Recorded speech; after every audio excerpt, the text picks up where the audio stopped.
नमस्कार दर्शकवृन्द, दिनभरका देश विदेशका प्रमुख खबरहरू समेटिएको नेपाल टाइम्सको टप 50 बुलेटिनमा स्वागत छ। म रश्मिता उदास। सुरु गरौं आजका प्रमुख खबरहरू। वर्षौंदेखि नेपालमा अड्किएको अमेरिकी सहयोग परियोजना एमसीसी सम्झौता प्रतिपक्ष एमालेको अवरोध र व्यापक विरोधका बीच प्रतिनिधि सभा बैठकबाट व्याख्यात्मक टिप्पणी सहित बहुमतले पारित। सत्तारूढ दलकै सांसदहरू सम्झौताको विपक्षमा उभिए। मन्त्री परिषदद्वारा व्याख्यात्मक टिप्पणी स्वीकार। एमालेले संसद अवरोध गरेर नाराबाजी गरे पनि एमालेका सांसद भीम रावलले रोस्टरमै पुगेर एमसीसीको गरे विरोध। एमसीसीले नेपालको स्वाधीनतामाथि प्रहार गर्ने र नेपाललाई सुरक्षा चुनौती दिने दाबी। एमसीसीमा संसदले गर्ने व्याख्यात्मक घोषणालाई मिलेनियम च्यालेन्ज कर्पोरेसनले स्वीकार गर्छ कि गर्दैन भन्नेमा माओवादी प्रमुख सचेतक देव गुरुङको प्रश्न। एमसीसीमा संसदले गर्ने व्याख्यात्मक घोषणा अमेरिकाले मान्नुपर्ने कांग्रेस महामन्त्री गगन थापाको तर्क। संसद जस्तो महत्वपूर्ण थलोबाट पनि देशको विरुद्ध केही हुन्छ कि भनेर आम नागरिक चिन्तित भएको एकीकृत समाजवादी नेता झलनाथ खनालको भनाई। कुनै दलको विरोध र अशान्त वातावरणमा छलफल गरेकोमा आपत्ति।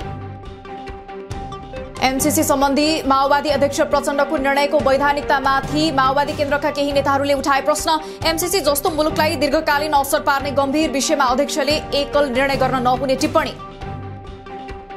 व्याख्यात्मक घोषणासहित एमसीसी अनुमोदन गर्ने गठबन्धन बीचको सहमतिको माओवादी अध्यक्ष प्रचण्डद्वारा बचाउ। गठबन्धन बच्ने एमसीसीको समस्या पनि हल हुने उपाय व्याख्यात्मक घोषणा भएको बताउँदै एमालेले 14 सांसद र सभामुखलाई हटाउन लागेकोले पनि यसो गर्नु परेको तर्क।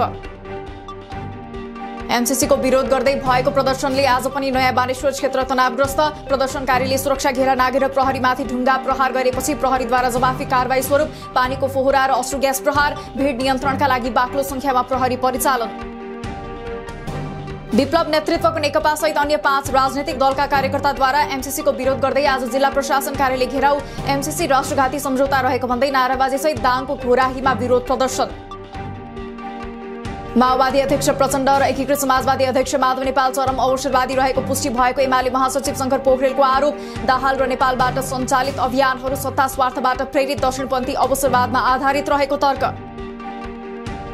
युक्रेनमा रहेका नेपालीलाई एनआरएनएद्वारा दूतावासको सहयोगमा उद्धारका निमित्त उच्चस्तरीय समिति गठन। सीमा क्षेत्रमा थप स्वयंसेवक परिचालन गरी नेपालीहरूको उद्धारका लागि हवाई टिकटमा समन्वय गरिँदै हालसम्म 400 नेपालीहरू नेपाली दूतावास जर्मनी र एनआरएनएको सम्पर्कमा।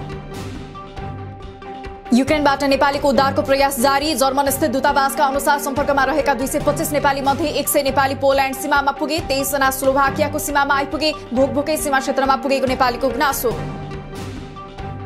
रुसले युक्रेनमाथिको आक्रमण तुरुन्त बन्द गर्नुपर्ने राष्ट्रिय सभा सदस्य वामदेव गौतमको भनाई। रुसले तुरुन्त युद्ध बन्द गरेर आफ्ना सैनिक फर्काउनुपर्ने र शान्ति वार्ताबाट दुई राष्ट्रका बीचको समस्या समाधान गर्नुपर्ने तर्क।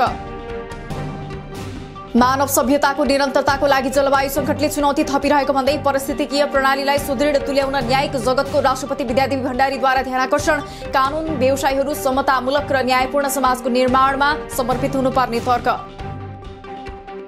अमेरिकाका लागि नेपाली राजदूतमा प्राध्यापक श्रीधर खत्री नियुक्त। सरकारले 14 कार्तिकमा खत्रीलाई राजदूत सिफारिस गर्ने निर्णय गरेर 25 भदौमा संसदीय सुनवाई समितिले अनुमोदन गरे पनि अमेरिकाबाट एग्रिमो आउन समय लागेपछि राजदूत नियुक्तिमा विलम्ब। भोलि फागुन 16 गतेका लागि तय गरिएको बागमती प्रदेशसभाको बैठक अनिश्चितकालका लागि स्थगन। प्रदेशसभा सचिवालयद्वारा आइतबार सूचना जारी गर्दै विशेष कारणवश बैठक स्थगन गर्नु परेको भनाई। नेपाली कांग्रेस सिन्धुपाल्चोक जिल्ला अधिवेशन यही फागुन 27 र 28 गते हुने। फागुन 27 गते मनोनयन दर्ता गरी भोलिपल्ट निर्वाचन गर्ने तयारी। मनोनयन दर्ता गरेकै दिन अन्तिम नामावली प्रकाशन गरिने।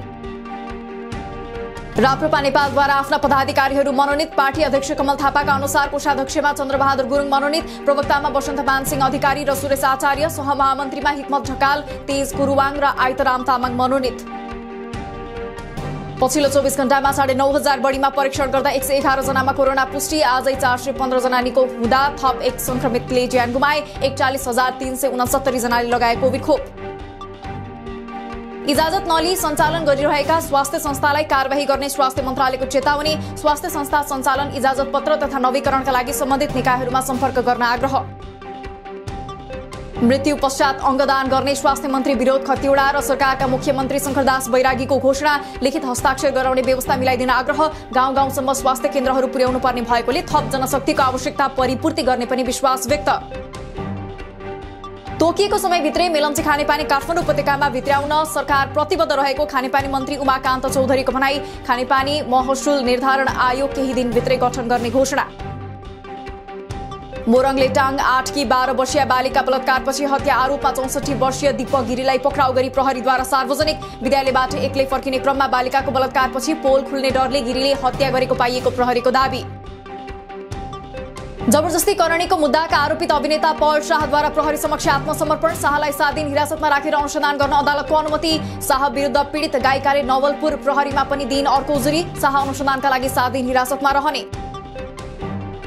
पूर्व मन्त्री रामकुमार श्रेष्ठ विरुद्ध अख्तियार आयोगद्वारा भ्रष्टाचार मुद्दा दायर। पूर्व सचिव समेत रहेका श्रेष्ठले पदमा बहाल रहँदा स्रोत नखोलेको सम्पत्ति आर्जन गरी भ्रष्टाचार गरेको आरोप। आयोगद्वारा 4,45,27,666 रुपियाँ बिगो दाबी।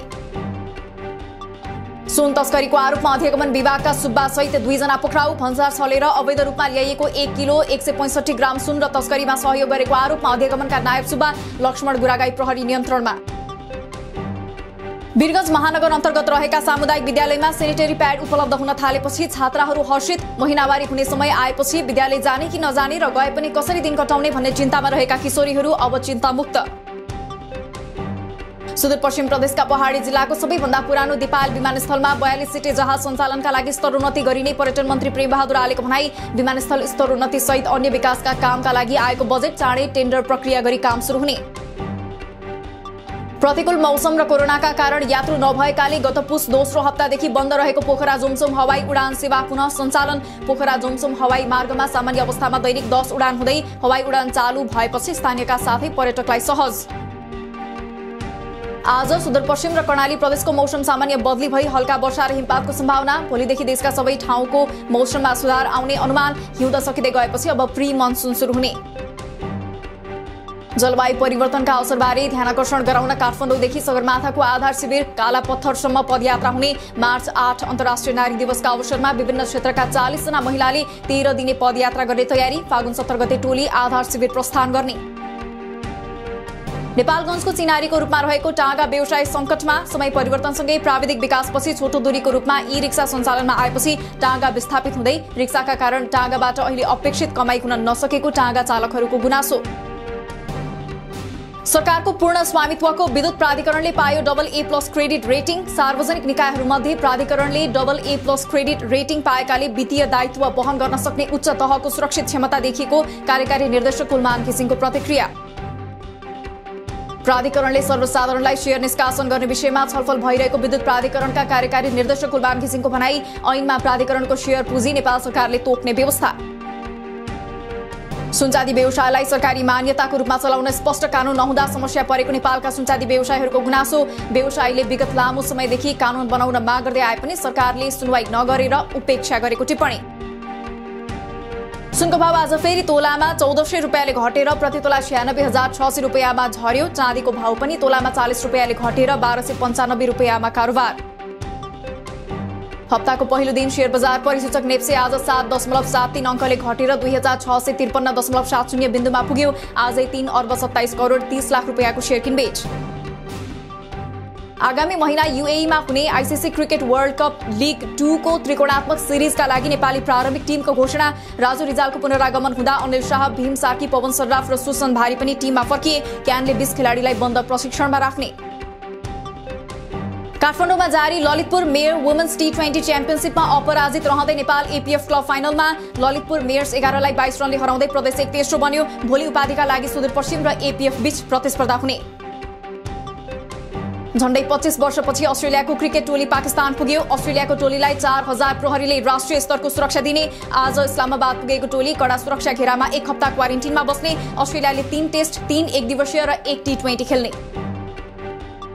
रुसले युक्रेनमा आक्रमणलाई आज पनि निरन्तरता दियो। रुसी सेना युक्रेनको दोस्रो ठूलो शहर खार्किभ प्रवेश। युक्रेनको दक्षिण शहर नोभा काखोभका पनि रुसको नियन्त्रणमा। कियेभमा मिसाइल आक्रमण हुन सक्ने आशंका। खार्किभबाट रुसी सेना लखेटिएको युक्रेनको दाबी। रुसले युक्रेनसँग शान्ति वार्ताका लागि बेलारुस प्रस्ताव गरेकोमा बेलारुस वार्ताका लागि उपयुक्त ठाउँ नभएको युक्रेनी राष्ट्रपति जेलेन्स्कीको प्रतिक्रिया। वार्सा, ब्राटिस्लावा, इस्तानबुल, बुडापेस्ट वा बाकुमा वार्ता गर्न आफू तयार रहेको जेलेन्स्कीको जवाफ। विदेशीलाई रुस विरुद्धको युद्धमा सामेल हुन युक्रेनी राष्ट्रपति जेलेन्स्कीको अपील। विदेशी नागरिक कानूनी रूपमै युक्रेनको सेनामा सामेल हुन सक्ने र यसका लागि एउटा छुट्टै युनिट खडा गर्ने तयारी। कुनै पनि विदेशीले आफूहरूसँग काँधमा काँध मिलाएर रुस विरुद्ध लड्न सक्ने उल्लेख। युक्रेनमा हमला गर्न थालेको आज चौथो दिन रुसी सेनाको निशानामा इन्धन केन्द्र र हवाई अड्डा। तेल भण्डारमा आगो लागेपछि कियवका मानिसलाई विषालु धुवाँबाट सुरक्षित रहन अपील। युक्रेन प्रतिको नीति परिवर्तन गर्दै जर्मनीले युक्रेनलाई 1000 एन्टी ट्याङ्क हतियार र 500 मिसाइल सहयोग गर्ने। नेदरल्यान्डले 50 एन्टी ट्याङ्क र 400 रकेट सहयोग गर्ने। नेटोद्वारा पूर्वी युरोपमा थप सेना तैनाथी सुरु। अमेरिकाले $350 मिलियन को हतियार युक्रेन पठाउने। स्पेस एक्सका संस्थापक एलन मस्कले पनि युक्रेनलाई सहयोग गर्ने। रुसको आक्रमणबाट युक्रेनको इन्टरनेटमा सेवामा क्षति पुगेपछि एलन मस्कले स्टारलिङ्क सैटेलाइट ब्रोडब्यान्ड अर्थात् फाइबर अप्टिक केबल वा टावर बिना नै इन्टरनेट सेवा युक्रेनमा सक्रिय बनाउने। रुसी सेनाको सामना गर्न युक्रेनले आफ्ना नागरिकहरूलाई हतियार बाँड्दै। युक्रेनी सेना र सेनामा स्वयंसेवकहरू भर्ती भई रुससँग निरन्तर लड्दै देश जोगाउन प्रयासरत। रुसको आक्रमणबाट हालसम्म 200 बढी युक्रेनको मृत्यु, 1100 बढी घाइते। युक्रेनद्वारा रुससँगको युद्धमा अहिलेसम्म ज्यान गुमाएका व्यक्ति र क्षतिको एक अनुमानित तथ्याङ्क सार्वजनिक। अनुमानित तथ्याङ्क अनुसार अहिलेसम्म 4300 रुसी सेनाको ज्यान गएको दावी। जर्मनी र फिनल्यान्डले रुसी विमानलाई आफ्नो आकाशमा उड्न नदिने। जर्मनीको लुफ्थहान्सा वायुसेवा कम्पनीद्वारा रुसतर्फ हुने सबै निर्धारित उडान रद्द। रुसी विमान सेवामाथि प्रतिबन्ध लगाउने युरोपेली मुलुकको संख्या बढ्दै। छिमेकी मुलुक चीनले एकै पटकको रकेट प्रक्षेपणबाट अन्तरिक्षमा सफलतापूर्वक 22 वटा भू उपग्रह पठायो। एकै पटकमा यति धेरै भू उपग्रह पठाउँदै चीनले बनायो नयाँ रेकर्ड। हरेक भू उपग्रहले तोकिएको भिन्नै काम गर्ने। र उत्तर कोरियाले जापानी समुद्रमा ब्यालिस्टिक क्षेप्यास्त्र प्रहार गरेको। दक्षिण कोरिया र जापानको तटरक्षक बलको दावी। यदि ब्यालिस्टिक क्षेप्यास्त्र प्रहार भएको पुष्टि भए यो वर्षको सुरु यता उत्तर कोरियाले गरेका क्षेप्यास्त्र परीक्षणको संख्या 8 पुग्ने। दिनभरका देश विदेशका प्रमुख खबरहरू समेटिएको नेपाल टाइम्सको टप 50 बुलेटिन अहिलेलाई सकियो। हामी भोलि फेरि टप 50 समाचारका साथ उपस्थित हुने नै छौं। नेपाल टाइम्सको युट्युब च्यानल सब्स्क्राइब गरिदिनु भएकोमा र फेसबुक पेज लाइक गरिदिनु भएकोमा धन्यवाद। ताजा खबरहरू नेपाल टाइम्सको अनलाइन पोर्टल www.nepaltimes.net मा पनि गएर हेर्न सक्नुहुनेछ। नेपाल टाइम्स हेर्दै गर्नुहोला। नमस्कार।